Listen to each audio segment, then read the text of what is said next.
Hi guys, this is Mrs. Foy, and this is a screencast on Chapter 16 in your Pearson AP Biology book, and this is all about DNA replication. All right, so this is really cool. How do we know about how DNA replicates? So you should have access to the actual slides, and some of this is based on history, which is kind of cool how they figured it out. And so we're going to talk about that, and then we're going to talk about the actual mechanics of how DNA replicates itself. All right, so hope this is going to be an exciting lecture for you. So what's important about DNA is that DNA has two really important features. It is stable, and it is also it is able to mutate, and those are two really big things. So the structure of the DNA itself, because it's a double helix and it has these complementary bases that bond in these rungs. We always say this is like a twisted ladder that makes DNA very stable, which is good. But it also allows a mechanism for the genetic code to be able to mutate, which is also good because that brings variety. And we know that that's really important for living things to be able to react to an unpredictable environment. So how did we figure out that DNA was a genetic material? And this is just a quick little timeline. We're going to go over each one of these experiments, but this is something good for you to be able to know. So we didn't really know what the genetic material was. I mean, even in Morgan's time, when he figured out that the genes were actually hereditary units, that was the hereditable unit that Mendel was talking about, and he proved that with fruit flies. We didn't know whether the genetic material was DNA or proteins. And we knew about DNA as a molecule, but people did not think it was DNA. They really thought it was proteins because proteins are so unique and we know they're really important. And so it took a bunch of different experiments. This is how science works, right? It builds on itself, and each new hypothesis and experiment adds more complexity and knowledge. And that's how we figured out that DNA is the genetic material. So we're going to go through each of these. And the first experiment was done by a guy named Griffith, and it was done in 1928. And what Griffith figured out is that there were two kinds of bacteria. There was one kind of bacteria that he called S cells and another kind that he called R cells. And that actually stands for smooth and rough. And these bacteria, when he would inject the smooth cells, the S cell bacteria, directly into a mouse, that poor little mouse died. But when he injected the R cells into a mouse directly, the mouse was fine. So then what he did was he heat killed these S bacteria. So these smooth bacteria. Now we know that these S bacteria actually had kind of a coat of mucus substance around them, and we think that that helps its ability to be pathogenic. But anyway, when he heat killed those bacteria, the mouse lived. But then he did something very interesting. He took a mixture of the heat-killed smooth cells that have that special coating, the bacterial cells. He killed those, and then he mixed it with some living R cells. And the R cells, the mouse died. And when he did an autopsy, he figured out that the bacteria were different. They somehow had transformed into these S bacteria. And so the question became, what was the transformational material? What was the transformative agent? And so another set of scientists, Avery, McLeod, and McCartney, did an experiment, and they figured out that it was actually DNA that was the transformative material, because they took these heat-killed S cells and they added it to a mixture that killed all the proteins. And the S cells appeared.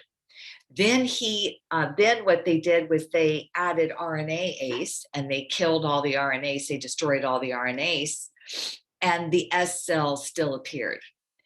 And then what they did was they added some enzyme that destroyed DNA. And when that happened, and they added the R cells, no S cells, they stopped transformation. And so they concluded that DNA was the genetic material of the cell. So that was really exciting. So one of the workhorses that we use in learning about molecular genetics is a virus that infects bacteria, and that's called a bacteriophage, or just a phage for short. So when you see the word phage, you know that that's a virus, but it's a virus that only infects bacteria.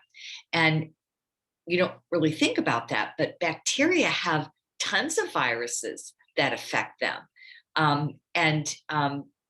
That's really important to learn, because we're going to learn that's a way that some of these genes can get transferred.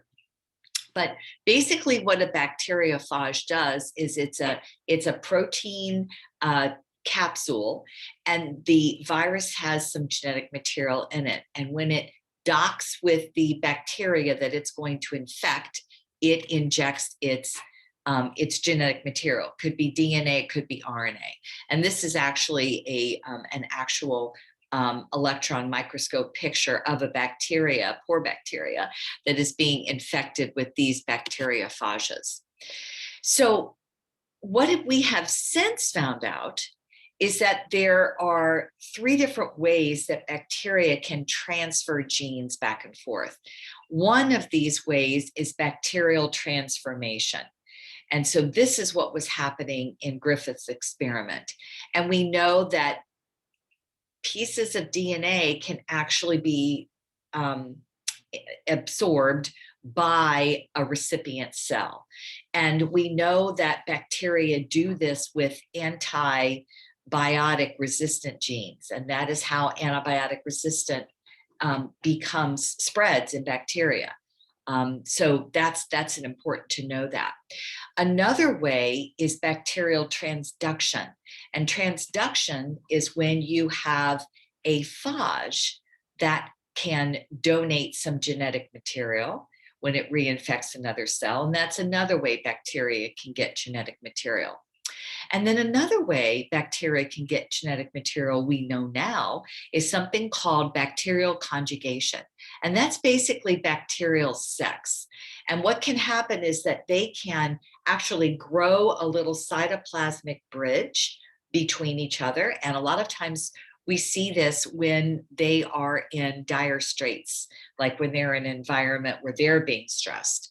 And that's a good time for bacterial sex. And they can actually transmit little extra pieces of DNA that are on very small circular pieces that are called a plasmid. And so they can actually exchange plasmids here. And another way that we're going to learn later is that there are also things called transposons. And transposons are what we call jumping genes. And they go from one part of the genome to another, and that's another way to create variety. But we'll talk about those later.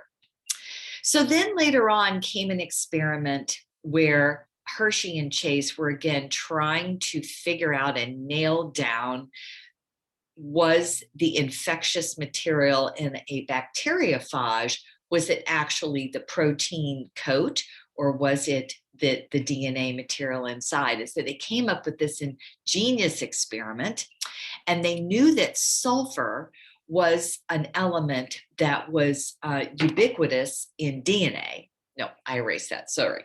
Sulfur is very, very common, ubiquitous in protein. And phosphorus is a very important element in DNA, as we'll see. And so what these scientists did was they put a little radioactive tag. So they took radioactive sulfur and they put it into the material where a phage was growing, and they actually made the protein part, the coat of the phage, radioactive. And so what happened is that when the phage infects the bacteria, they could then blend up the leftovers, the bacterial cell, what was inside the cell, and they could also figure out what was on the outside of the cell. And they figured out from this that the protein stayed outside the cell. Okay, so that the protein was not going inside the cell. And then what they did was they took some radioactive phosphorus that they know would be tagging the actual DNA in the bacteriophage, and they did the same thing. Now they've got these phages infecting the bacteria, and they can blend it up and separate it, and then they look for where the radiation is, and this time it was inside the bacteria. So they knew that it was actually the genetic material. This is just further affirmation that the genetic material was DNA. And then another important experiment happened in 1947. And there was a guy named Aaron Shawgraf that figured out that these bases that DNA was made of. And again, when we very first looked at DNA, we thought there's no way that's genetic material because it's so boring. It's only these 4 bases, A's, C's, G's, and T's, over and over and over. And they knew that proteins were all these different kinds of proteins and different shapes and sizes, and they really, really thought it was proteins. But this guy figured out that there was a very interesting ratio, that the numbers of A's and T's were always the same in a DNA molecule, and the ratios of the G's and the C's were also the same. So that's another little important clue that comes in handy later. So these was the very famous model that Watson and Crick got the credit for figuring out the structure of DNA. And it's so interesting if you read about this, that they really didn't know what the structure was, and they really needed to figure out the structure to figure out how DNA worked. And these guys were very bright, and they were kind of opportunistic in figuring out what the structure was based on some other scientists' work. They get the credit for putting it all together and figuring out that DNA was indeed this double helix with the bases on the inside. They got a lot of their information, however, from a female scientist named Rosalind Franklin. And what Rosalind Franklin was doing was she was working in a lab of a guy named Maurice Wilkins. This was in England. And she was taking pictures of molecules with a new technique called X-ray diffraction. And this is a lot harder than you think. You had to kind of like freeze dry the DNA, and then you had to manipulate it so that you could get these pictures. And this is a picture that she took in Maurice Wilkins' lab.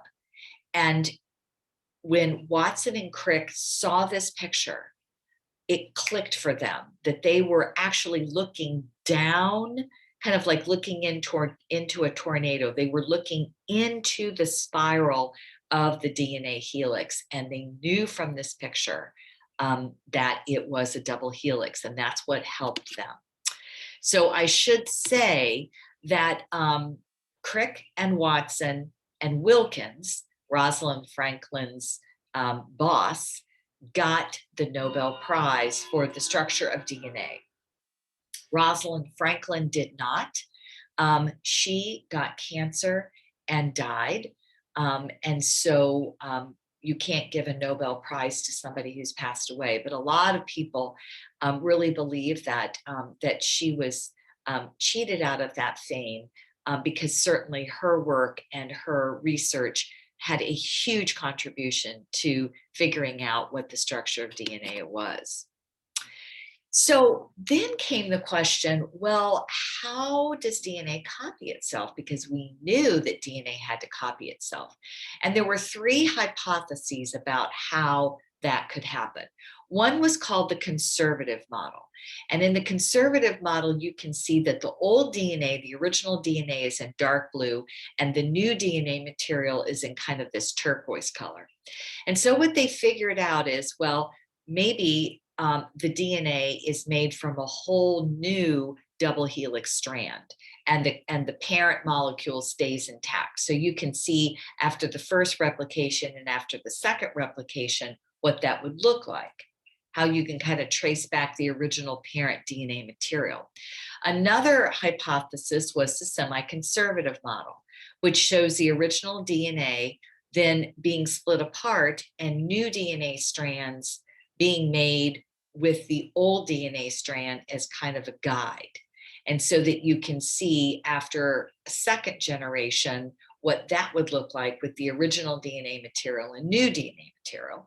And then the third idea, the third hypothesis, was the dispersive model, where you had the original DNA material and then you had that interspersed with new DNA material.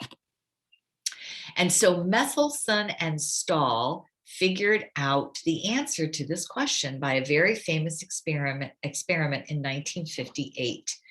And they again used radioactive elements, but this time they used radioactive nitrogen. So they used heavy nitrogen, which is nitrogen 15. In this cartoon, it's shown as dark blue. And regular nitrogen is not radioactive, and that was nitrogen 14. So what they did was they had a bacterial culture, because it could grow fast, in the radioactive nitrogen, and then they transferred it to just regular nitrogen, the lighter version. And I should say that heavy nitrogen is literally heavier, right? You can see the mass number right here is 14, so it's going to be heavier. And what they did was they centrifuged it after the first replication, and they got a band of the weight of the nitrogen. And you can see it's kind of like, you know, halfway in between. And then they took another sample and centrifuged it, separated it, right, by heavier going down and less dense at the top after a second replication, and they got a less dense band, right? So this lighter nitrogen. And so what they figured out from that, and they kept doing this after generation, after the DNA copied itself, and they figured out the only way that you could get this band pattern. After the first replication, you got kind of this hybrid of the heavy and the light nitrogen. And then after the second, third, and fourth generation, you got more and more of the light nitrogen. And the only way you could explain that banding pattern was if the DNA was replicated with the semi-conservative model, using one strand of the DNA as the original old strand and the new genetic material being synthesized on the new strand. And so that's how we figured it out. We figured out that the semi-conservative model is the way DNA replicates. So at this point, you might want to pause the lecture and make sure that you can go over each of these researchers and their contribution to the structure of DNA. So you might want to pause the video and make sure that you can explain the experiments and the time and the date to either yourself or to a partner. All right, so let's look at the DNA structure. This is what we call a nucleotide. All right, and we've got some strange vocabulary words, so stay with me about this. But a nucleotide has three parts. It has a phosphate group, it has a deoxyribose sugar that is a pentose sugar, so it's got 5 carbons, and we label them 1, 2, 3, 4, and 5. The 5th carbon holds the phosphate group like a little flag. All right, so the 5th carbon holds up the phosphate group. This number 3 carbon, this 3' carbon right here, has a hydroxyl group that sticks off the end of it. And keep that in mind, because that's going to be very important when we talk about how the DNA makes its chain. The number 1 carbon has the nitrogen base. And there are 2 different types of nitrogen bases. There are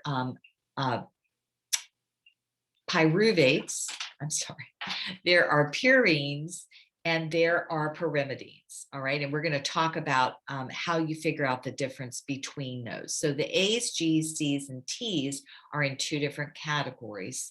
And this is guanine, and guanine is actually a purine. And I have a great little way for you to remember that later. But here is where the important synthesis reaction occurs, where you have 2 monomers. The monomers are the nucleotides, are going to form this long polymer chain. And here's where the action step is. Here I have my nucleotide, and what I'm going to do is, here's my other nucleotide. I see my phosphate group highlighted and my hydroxyl group on the 3' carbon highlighted. And so this is a condensation reaction. There would be an enzyme that would catalyze this.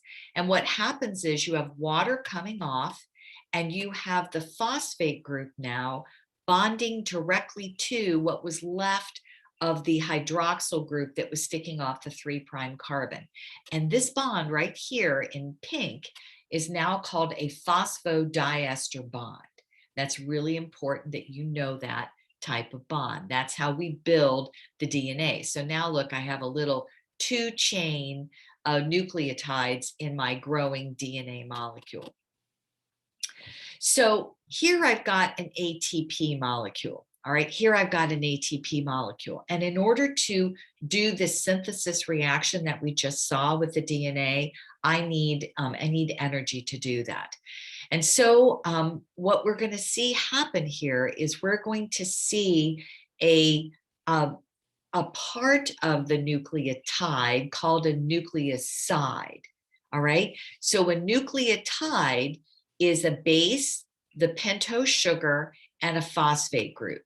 A nucleoside is going to be the base and the nitrogen base and the sugar, but not the phosphate group. Okay, so keep that in mind.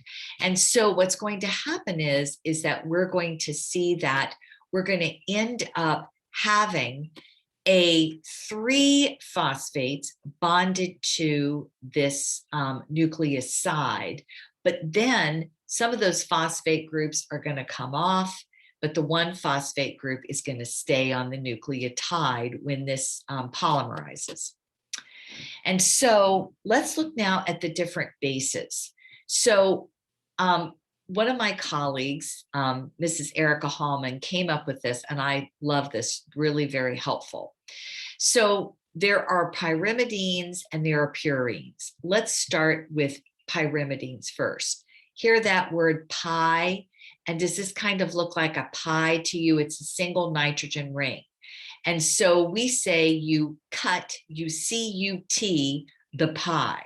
So that means cytosine, uracil, which we're going to see is a pyrimidine base in RNA, and thymine, C-U-T, cut the pi. Those 3 bases are all pyrimidines, single nitrogen bases, sorry.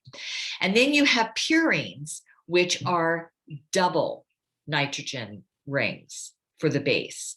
And purine, you might, if you have a dog or a cat, you might know Purina, which is a type of dog food that you get at Agway. So that is a place where, that's a store where you would buy feed.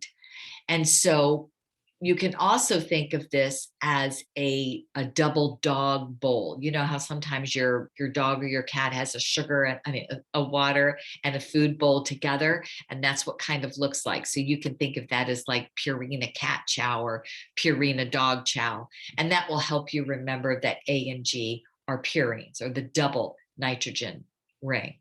And so we see here now that what happens is that we have something called complementary base pairing. And this goes back to Shawgroff figuring this out.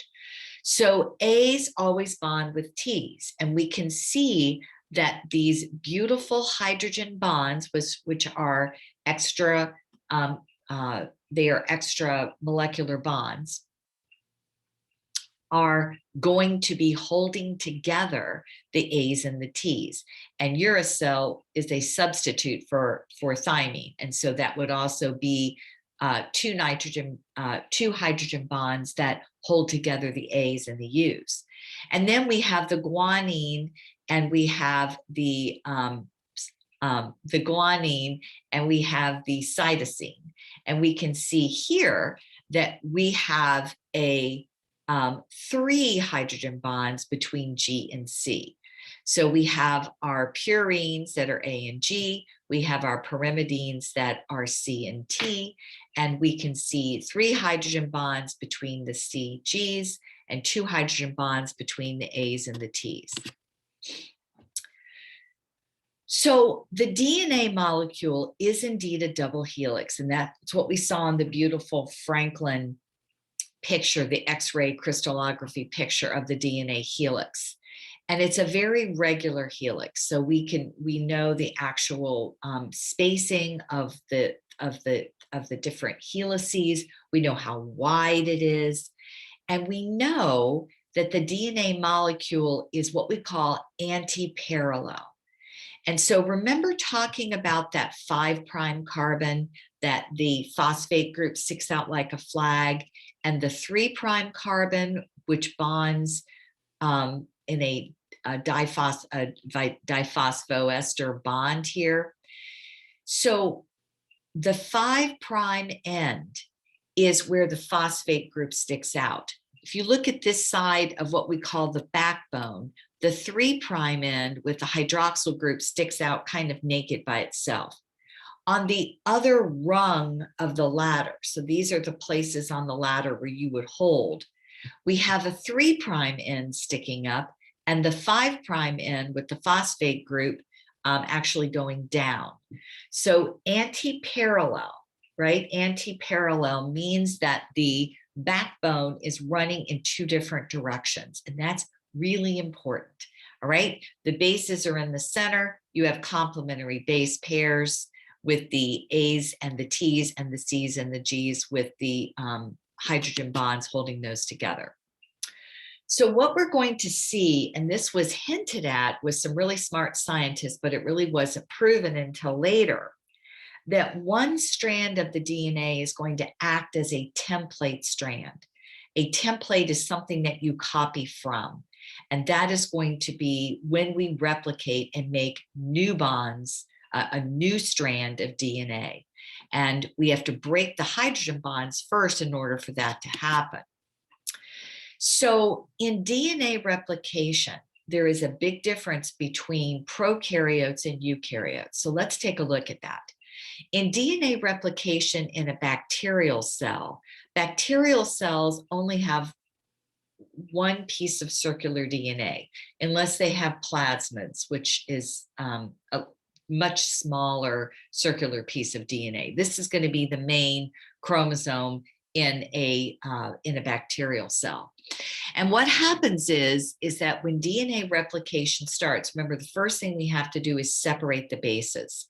And when you separate the bases, you get this bubble. You actually see it. It's kind of like coming unraveled. And we call that a replication bubble.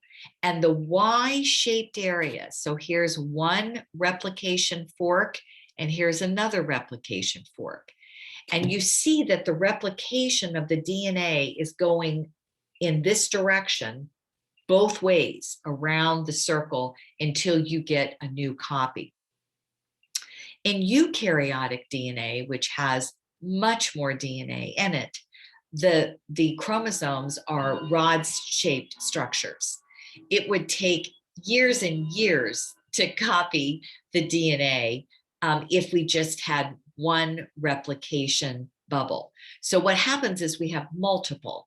And so you can see when we start to copy this DNA, we have multiple bubbles. Those are caused by an enzyme, as we're going to see, going in and breaking those hydrogen bonds.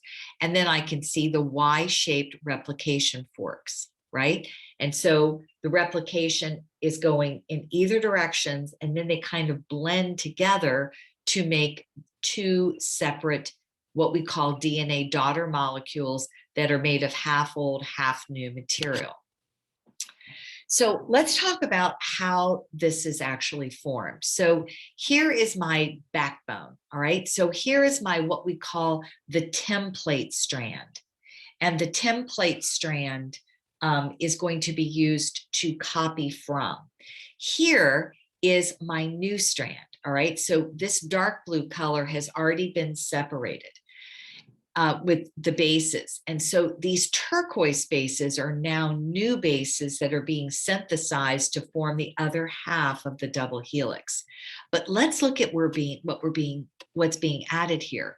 Here is a nucleus side triphosphate. All right.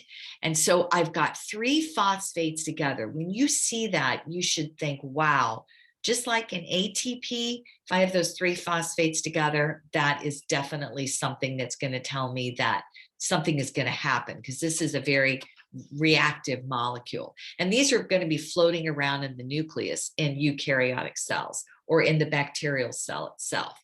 So what's going to happen is, remember, is that 2 of these phosphate groups are going to be cleaved off, and we call that a pyrophosphate, what the 2 phosphates that come off.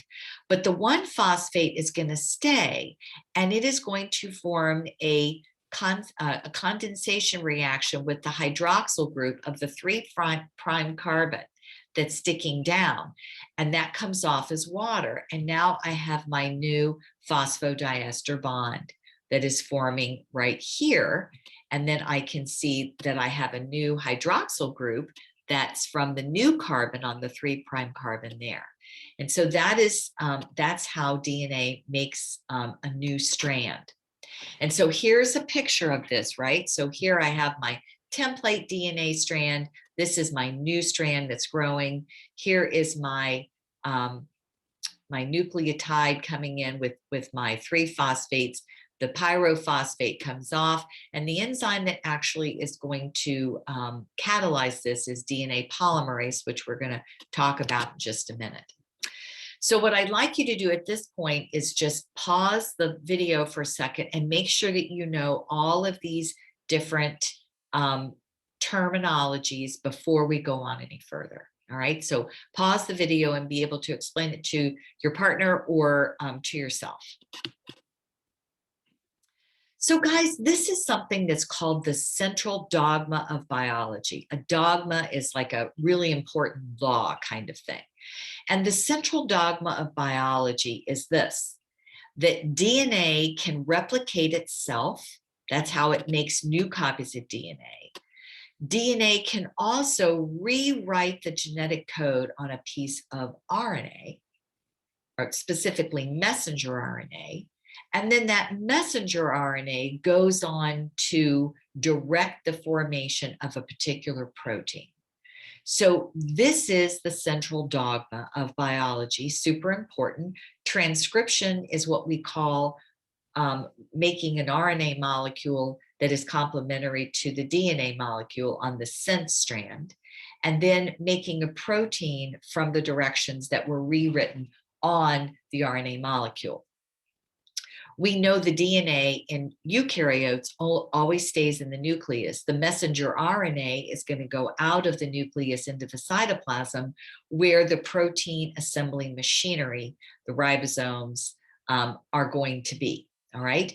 But in this lecture, we're just talking about replication. Okay. So in the next lecture, we're going to talk about transcription and translation. There are 3 stages of DNA replication. So we're going to dive deep into this about the enzymes. And there are 3 different steps. There is initiation of DNA replication, elongation of the DNA molecule, and termination of the new DNA molecule. Unfortunately, those 3 adjectives are also used to describe when you make a RNA transcript or when you actually make an amino acid sequence into protein. So you need to keep it straight. I'm telling you, it's very confusing. If you are talking about DNA replication, there's 3 steps: initiating it, elongating the DNA molecule, and terminating DNA replication. You need to keep that straight from transcription and translation, which also has those 3 steps, right? So initiation of DNA replication, this is really important. So there are going to be 4 main enzymes that we're going to be talking about. One is an enzyme that we've already talked about called helicase. Helicase's job is to break the hydrogen bonds between the complementary base pairs and open up a replication bubble, all right? Topoisomerase's job is to stabilize the DNA molecule when it's being replicated so it won't curl back up. So it kind of unkinks it and holds it. The single-stranded binding proteins keep the 2 strands of the DNA from making complementary base pairs again. It's kind of like holding them separate so that they will not complementary base pair. And then we have another enzyme called primase. Primase's job is to make a little piece of RNA that we call an RNA primer. And the reason why is that the major enzyme that makes new DNA strand, we're going to see in a minute, is called DNA polymerase. DNA polymerase can only work when there is a little starter piece of RNA primer to start making the new DNA sequence. Now, that little piece of RNA is going to come off later, but that is what we need to get it started. So all of these things, all of those 4 enzymes are part of DNA replication, the initiation step, the first step. Now we're going to talk about elongation. So this is where there is a very special enzyme called DNA polymerase. And there's going to be different DNA polymerases. In AP Bio, we don't go into a lot of detail about those, but if you take another graduate course in college, you will definitely learn about these. And there's different ones in RNA, in bacteria and in eukaryotic cells. But DNA polymerase 3 is the one we're going to be talking about here. And here, just to orient yourself, this is what we're talking about. Here's the template strand, right? This is the strand that's being copied. Here is the growing strand. And here is something that's really important. The only way that you can grow a DNA strand is by putting a new nucleotide onto the 3' end of the DNA molecule. Remember, this is the end that has the hydroxide group that sticks out, and that's going to come off to make the new phosphodiester bond that allows that nucleotide to now be part of the DNA strand. And so these little pieces of nucleotides are going to come in only on the 3' end. All right, so that's the only way to grow a DNA molecule is on the 3' end. And the enzyme that does that is called DNA polymerase 3. So here is the problem. When you have helicase that comes in and makes the replication bubble, what is going to happen is that, remember, you have the replication from the bubble is going in both directions, okay? It's not like one way, it goes both ways because you got to get this thing copied, right?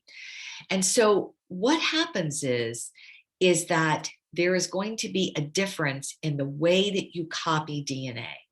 One is going to be a synthesis of DNA that's continuous, and we call that the leading strand of the new piece of DNA.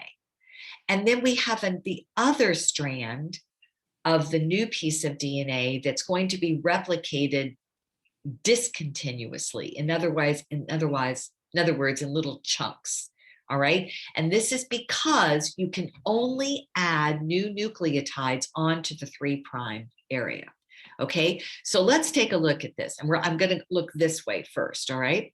So here in navy blue is my old strand of DNA. And here's the other old strand of DNA, right, that I'm using as a guide to make my new DNA molecule in turquoise. So let's look at this one. If this is 5' and this is 3' of the old, the turquoise strand, this would be 3' and this would be 5', okay, of the new DNA strand. And remember that you can only grow a DNA molecule on the 3' end because that's where the hydroxyl group sticks out. So on the leading strand, these little red things are primers. That's a little RNA primer that gets laid down. We're going to build continuously here, right? And the direction of the replication is this way. And so on this side of the replication bubble, I'm going to build. So RNA polymerase is going to put new nucleotides on there and it's go very easily. Here's the problem on the other strand. This is the old 3' and this is the 5' end, right over here. So that means that the new strand of DNA, this was the 5' end and this is the 3' end. Well, remember, you can only add nucleotides onto the 3' end. And I'm trying to copy this thing this way, right? I'm trying to go this way with it. And so what happens is that you have these little pieces of the new DNA molecule on the lagging strand, which is replicated discontinuously, that is going in the opposite direction of the way that you're trying to grow the molecule. And this is because you could only add on to the 3' end.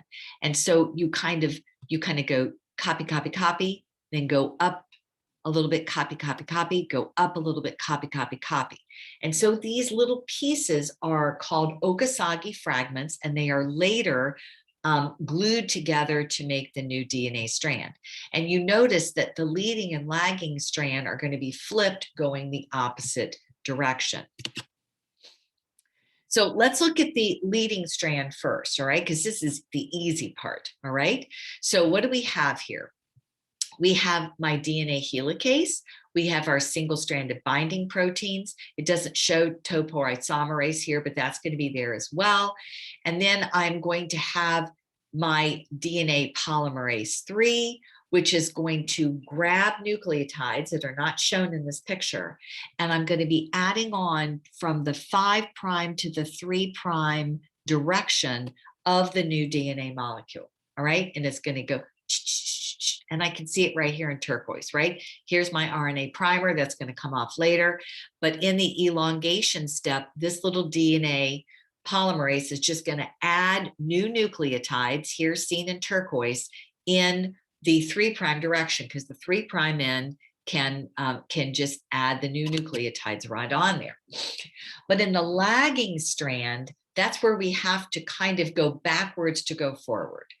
And so I'm going to have the same enzymes present, but I have to make a piece of DNA fragment onto the 3' end, and then I have to go back and make another piece, and then go back and make another piece. And these Okazaki fragments are now going to be glued together on the discontinuous or lagging strand of DNA. So I'm going to show you a video of this because it really, really helps so much. One's about 3 minutes and the next one is 2 minutes. So we're going to look at that real quickly.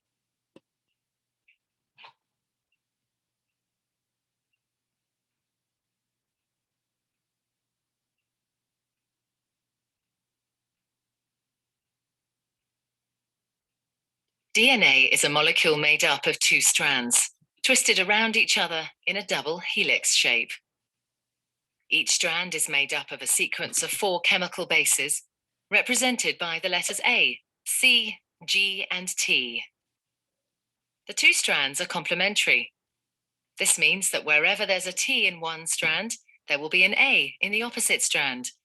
And wherever there's a C, there will be a G in the other strand. Each strand has a 5' end and a 3' end. The 2 strands run in opposite directions. This determines how each strand of DNA is replicated. The first step in DNA replication is to separate the 2 strands. This unzipping is done by an enzyme called helicase and results in the formation of a replication fork. The separated strands each provide a template for creating a new strand of DNA. An enzyme called Primase starts the process. This enzyme makes a small piece of RNA called a primer. This marks the starting point for the construction of the new strand of DNA. An enzyme called DNA polymerase binds to the primer and will make the new strand of DNA.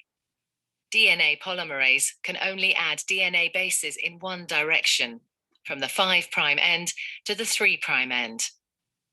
One of the new strands of DNA, the leading strand, is made continuously, the DNA polymerase adding bases one by one in the 5' to 3' direction.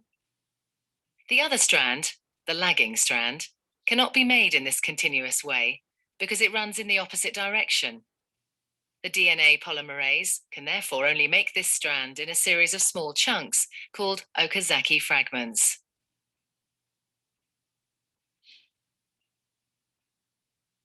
Each fragment is started with an RNA primer. DNA polymerase then adds a short row of DNA bases in the 5' to 3' direction.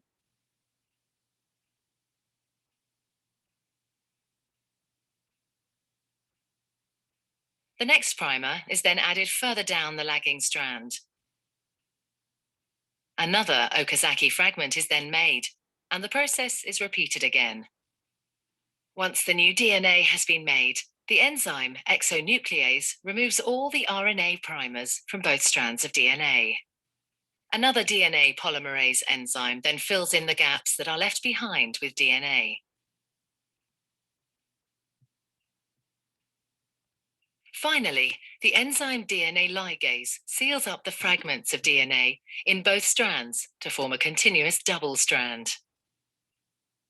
DNA replication is described as semi-conservative because each DNA molecule is made up of one old, conserved strand of DNA and one new one that are left behind with DNA. All right. Awesome. So isn't that great? It just explains it so nicely. So here's another quick little video that shows it in a lot more complexity, but I love it because it's an actual model of the actual enzymes themselves. So I'm going to show you this real quick, and my computer is going to sleep. So I need to go get my charger. So I'll be right back, and I'm going to show you guys this video.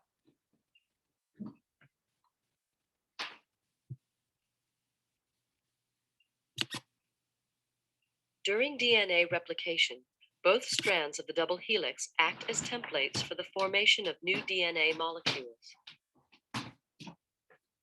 Copying occurs at a localized region called the replication fork, which is a Y-shaped structure where new DNA strands are synthesized by a multi-enzyme complex. Here, the DNA to be copied enters the complex from the left. One new strand is leaving at the top of frame, and the other new strand is leaving at the bottom. The first step in DNA replication is the separation of the two strands by an enzyme called helicase. This spins the incoming DNA to unravel it at 10,000 RPM in the case of bacterial systems. The separated strands are called 3' and 5', distinguished by the direction in which their component nucleotides join up. The 3' DNA strand, also known as the leading strand, is diverted to a DNA polymerase and is used as a continuous template for the synthesis of the first daughter DNA helix. The other half of the DNA double helix, known as the lagging strand, has the opposite 3' to 5' orientation and consequently requires a more complicated copying mechanism. As it emerges from the helicase, the lagging strand is organized into sections called Okazaki fragments. These are then presented to a second DNA polymerase enzyme in the preferred 5' to 3' orientation. These sections are then effectively synthesized backwards. When the copying is complete, the finished section is released and the next loop is drawn back for replication. Intricate as this mechanism appears, numerous components have been deliberately left out to avoid complete confusion. The exposed strands of single DNA are covered by protective binding proteins, and in some systems, multiple Okazaki fragments may be present. Awesome. So I love that they make the point of saying, well, we're not showing you all of the complexity because you'd be completely confused. So that was pretty funny. But anyway, so you can see that there is a big difference between the leading strand and the lagging strand. So here's a nice little this is a little summary of bacterial DNA replication, okay? And so we've got the helicase, right, that's going to be breaking the hydrogen bonds between the complementary base pairs. We have topoisomerase, which is not shown here, but it would be downstream here, that's stabilizing, keeping it from coiling back up again. We have our single-stranded binding proteins that keep the complementary base pairs apart from forming those hydrogen bonds. We have our DNA polymerase 3, which can add new DNA nucleotides in the 3' direction. So that's going to be the continuous strand right here. And again, I'm just looking, guys, at one half of the replication bubble there. I'm looking at the piece going this way. It's going to be the same issue going this way, except leading and lagging strands are going to be flipped. In that lagging strand, we're going to have the discontinuous pieces, right? So we're going to have a DNA primase, right? Primase is going to add an RNA primer in red, right? And in the leading strand, you just have it once way up here, okay? So this box right here is covering it. So then you would have DNA polymerase 2 adding on the new nucleotides on the 3' end, right? The 3' end in this piece is going this way, right here. And so you're going to add that little piece and it's going to run into the other primer, and that piece right there is a DNA that's called an Okazaki fragment. So what happens after that is that you would have, in some cases, you would have a special DNA polymerase called DNA polymerase 1 that would then, in one step, take out the RNA primer and replace it with DNA bases. Sometimes in some systems, you have an exonuclease that cuts that out, and then you have another DNA polymerase that goes in and replaces those bases. And then we have our last enzyme called DNA ligase, and DNA ligase is going to just kind of glue the backbone together. So it's going to actually glue the Okazaki fragments together with bonds, right? And so you would have multiple DNA ligases on the lagging strand. So again, a great summary of all the different things that are happening here. You might want to pause the video and go over that. I'm not going to show you this animation, but it is a really good one. So you might want to take a look at that on the actual presentation slides. So now that was elongation. Now let's talk about termination. All right. So when you get to the end of the strand, again, you're going to have DNA in some systems, you'll have DNA polymerase 1 remove the primers. In some systems, you're going to have an exonuclease that cuts that out. And then we're going to have ligase that's going to seal the backbone of the Okazaki fragments together into one continuous piece of DNA. So there is a big difference between DNA replication in bacterial cells and in eukaryotic cells. And so one of the things that you see here is just the amount of DNA, right? So here I have my circular piece of DNA. Here is my replication bubble. There's just one. And so it's going to go both sides of the replication bubble. Here, I'm going to have multiple replication bubbles on my linear chromosomes in eukaryotic structures. The overall mechanism is a lot more complicated in eukaryotes. There's going to have different roles of RNA polymerases. And of course, in eukaryotes, don't forget, we have some mitochondrial DNA that also needs to be replicated. So you do not have to memorize this. You do not have to know all of this detail. I'm just showing you that there's a lot more complexity, right? So in prokaryotes, we have 5 different polymerases. We talked about DNA polymerase number 1, and we talked about DNA polymerase number 3. They're called a little bit different Greek letters in eukaryotic DNA replication. The other thing that's really important is that in prokaryotic DNA, there are no histones. Okay, you just have a naked piece of DNA that's in a circular structure. In eukaryotic DNA, and of course there's so much more of it, right? But the histones are proteins that the DNA is wrapped around. We say the histones are like the spool and the DNA is like the thread. So that's something that's different. And in prokaryotes, polymerases are also exonucleases. So in other words, they can cut the DNA, cut out the primer. But in eukaryotes, we have a little bit more specialization. So not all the polymerases are exonucleases, and we have different enzymes for that. So what I'd like you to do is just pause the video, make sure that you know all of these enzymes and what their job is before we go on.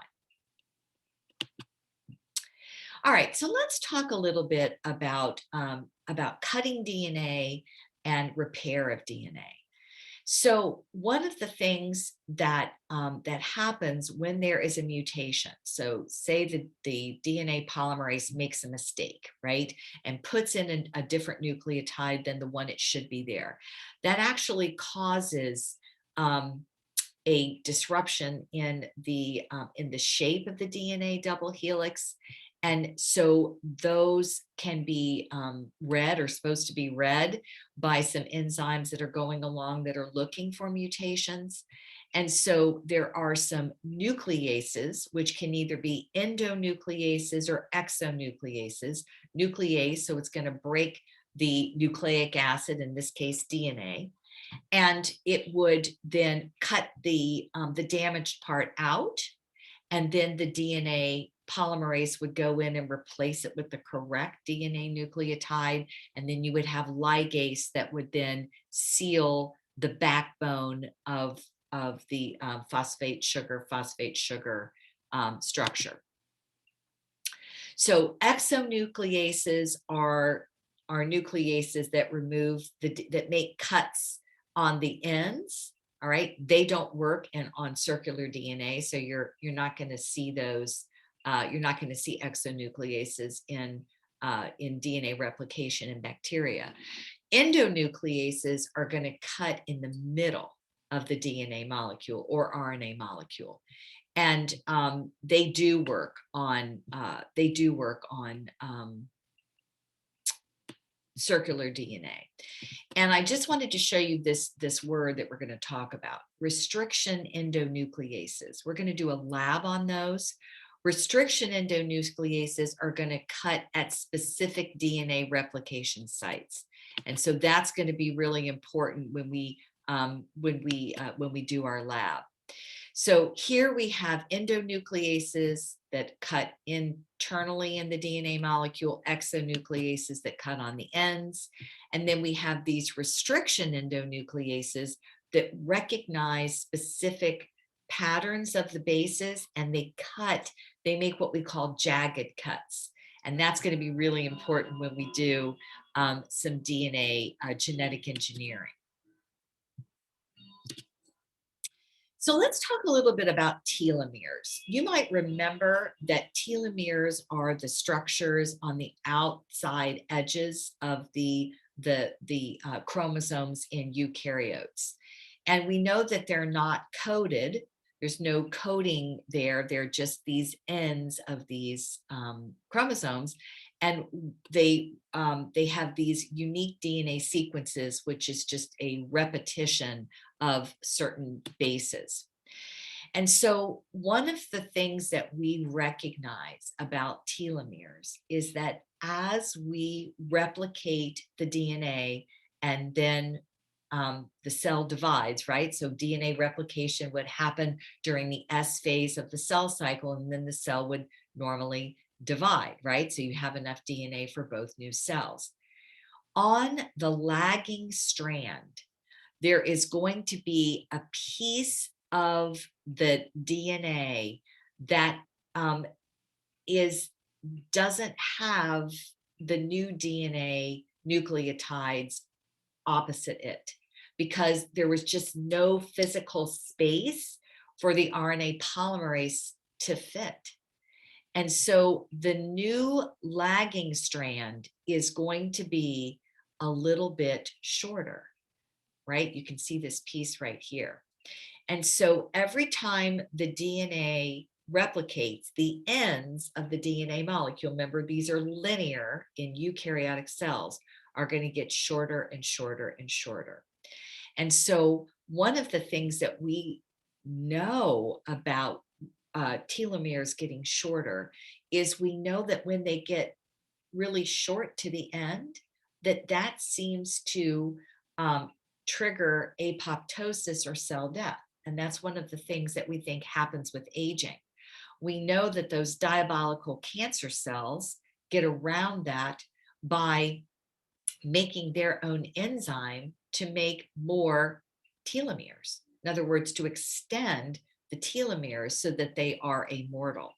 So one of the things that's really interesting as we talk about space travel is that we have a case of identical twins, that one of them was up in space for a prolonged period of time and the other one was here on Earth. And what was really interesting is that up in space, the telomeres actually lengthened on the twin that was up in space. But then as soon as he came back down to Earth, his telomere went back to the regular size. So why do we care about this? Well, especially with space travel, but for all of us, we care about DNA damage. And so we know, for example, that radiation is going to mess up our DNA. Guys, if we did not have the upper stratosphere layer of ozone that went all the way around our Earth, that protects us from the radiation that's in space, and that's gamma radiation, so that's very damaging. And so for space travel, we need to figure out a way to protect the DNA of our astronauts. And for back on Earth, we need to figure out ways, because some of that radiation does get through, right? I mean, we know that some DNA is damaged by radiation from the sun and also by man-made radiation. So what does radiation do to DNA? Well, there is direct action. There can be double strands that are breaks. We can have single strands that are braked by ionizing radiation. And then another way it damages our DNA is that it activates, we know that radiation activates these molecules called free radicals. Hydrogen peroxide is an example of a free radical. A hydroxide unit just by itself can be also a free radical. Free radicals are very reactive molecules that have unpaired electrons. And so they're just kind of like these rogue things that can do a lot of damage. And so that's what we know happens to our DNA when it is exposed to radiation. So let's talk about chromatin packaging. So this is just in eukaryotic cells. This is not going to be in prokaryotic cells. But we have this very long strand of DNA that we know is packaged around these proteins called histones. And we know that that the histone with the DNA wrapped around it is called a nucleosome. And don't confuse that with a nucleosome. Don't confuse that with a nucleoside that I talked about earlier, which is talking about a particular type of nucleotide. So these nucleosomes are going to be a histone with the DNA material, and that is actually what we call chromatin. All right. And so, again, this is not going to happen in prokaryotes. This is just in eukaryotes. And so this allows the condensation and kind of supercoiling up of DNA into the chromosome structures that we see only when the cell divides, right? Only when the cell divides. But we also know that this chromatin packing is very important with being able to turn genes on and off. So we know that this banding structure that we see in chromosomes, we know is a difference in the chromatin. We have heterochromatin and euchromatin. Heterochromatin we know is very tightly packed chromatin material, and euchromatin is more relaxed. And we say that's active because it would be possible to get to this DNA and transcribe it and translate it into a protein. So one of the ways that we can control DNA packaging or chromatin packaging is by epigenetic labels. So we've learned a little about this already. We know that DNA can be directly methylated. That means we can take a methyl group and we can put it directly on the DNA itself, actually on the cytosine bases. We also know that the histones, those little protein spools, can be methylated or acetylated or even phosphorylated. So in mammals, we think that the phosphorylated histones seem to play a role in DNA repair. So we know that all of these labels that go onto the DNA and the histones, we call part of our epigenome or the epigenetics, because that is going to affect how tightly coiled or relaxed our chromatin is, which is going to allow genes to be either turned off or turned on. There's other ways too, which we'll talk about. So when genes are switched on, you're going to have active chromatin, the euchromatin. You would be able to have transcription occurring here, right? Because you've got the DNA that is actually available. When genes are switched off, we know that those epigenetic tags can cause the DNA to be highly methylated in our cytosines, and we can also deactivate some of those histones or deacetylate some of those histones, and so that causes the genetic material to be coiled up and the genes to be switched off. So chromatin remodeling, right? Being able to make it into euchromatin or heterochromatin is the basis of epigenetics. And that's really important because we're just learning about how the epigenome can affect genes being turned off and turned on. It's not the only way, but it's an important way. All right. So I hope that that has been helpful for you. And that's chapter 16, DNA replication. And I will see you in